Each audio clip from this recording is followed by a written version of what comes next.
Hello and welcome to the Minimum Competence episode for Friday, October 17th, 2025. I'm your host for today, Andrew Leahy, a tax and technology attorney from New Jersey.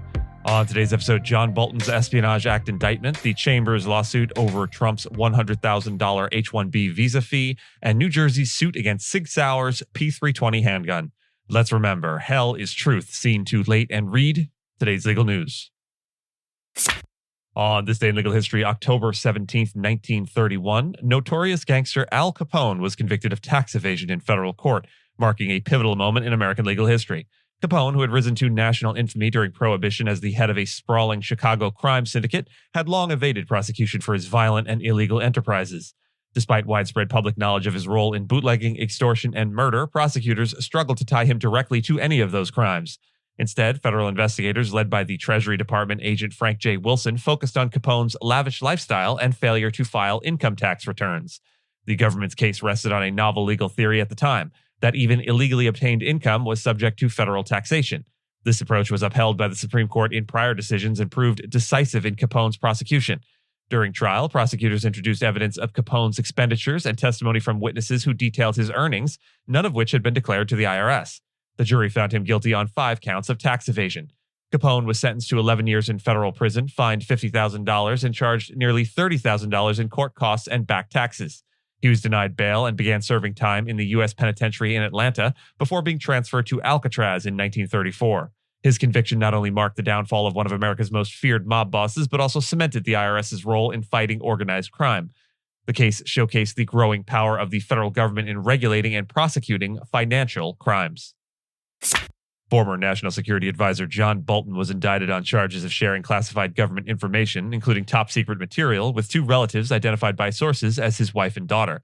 The indictment alleges Bolton transmitted over 1,000 pages of sensitive information gleaned from high-level meetings and intelligence briefings between 2018 and 2025, with discussions indicating the material might be used in a book project. He referred to his relatives as his editors and communicated with a publisher about potential rights. Bolton has denied wrongdoing, stating he looks forward to defending himself and accusing Trump of abuse of power. His attorney maintains no classified information was unlawfully shared or stored. The case is part of a broader trend under the Trump administration, which has pursued indictments against multiple critics, including James Comey and New York Attorney General Letitia James.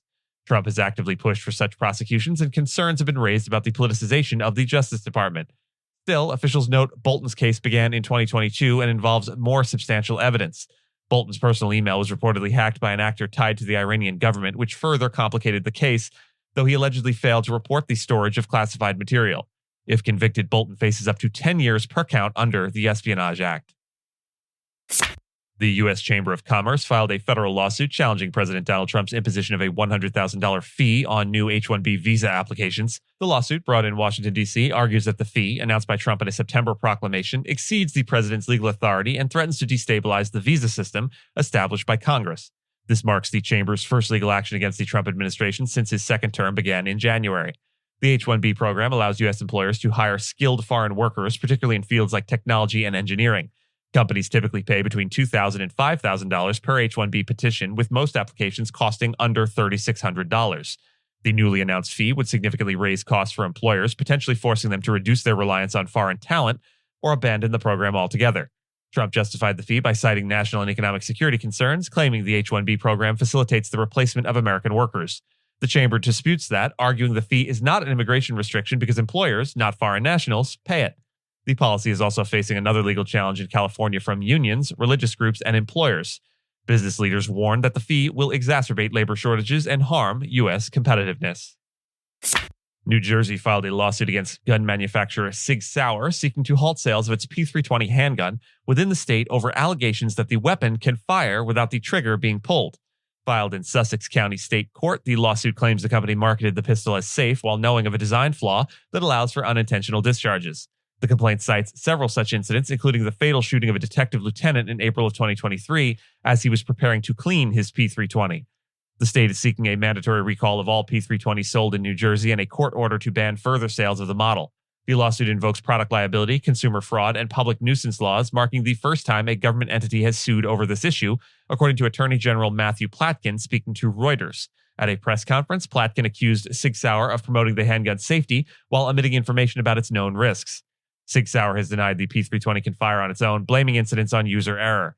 Still, the company has faced numerous lawsuits from civilians and law enforcement officers nationwide and has paid out millions in damages.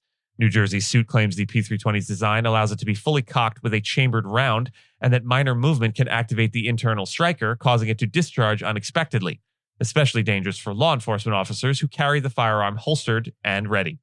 And with that, and as always, I thank you so much for listening to Minimum Competence, your daily news podcast for lawyers. If you look for more than Minimum Competence, links to further reading and all the topics touched on today are in the show notes.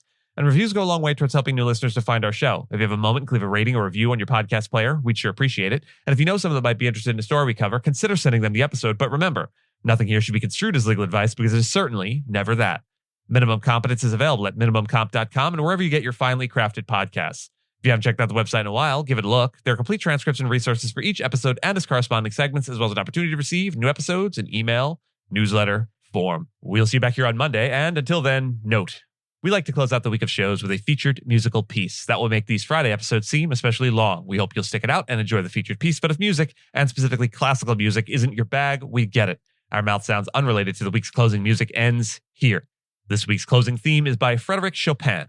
Frédéric Chopin, the Polish composer and virtuoso pianist, died on October 17, 1849, at the age of 39 in Paris. Though his life was brief, his influence on romantic music and piano literature in particular has been profound and enduring. Chopin composed almost exclusively for solo piano, blending technical innovation with a deeply expressive, often introspective voice. Among his most beloved works is the Nocturne in E-flat major, Opus 9, No. 2, composed when he was just 20. This piece exemplifies Chopin's signature style, lyrical, ornamented melodies flowing over a gently rocking accompaniment. It unfolds in a graceful ternary form, inviting both performer and listener into a world of delicate melancholy and understated virtuosity. The Nocturne's opening theme returns with increasingly elaborate embellishment, showcasing Chopin's genius for subtle variation and emotional nuance.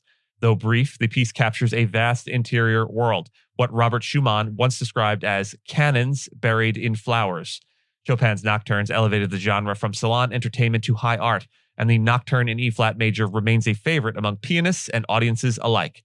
Its enduring popularity testifies to Chopin's ability to transform a simple melody into something timeless. That he died on October 17th makes this day an especially fitting moment to revisit his music, which continues to resonate with quiet power over 175 years later. Without further ado, Frédéric Chopin's Nocturne in E-flat major, Opus 9, No. 2. Enjoy.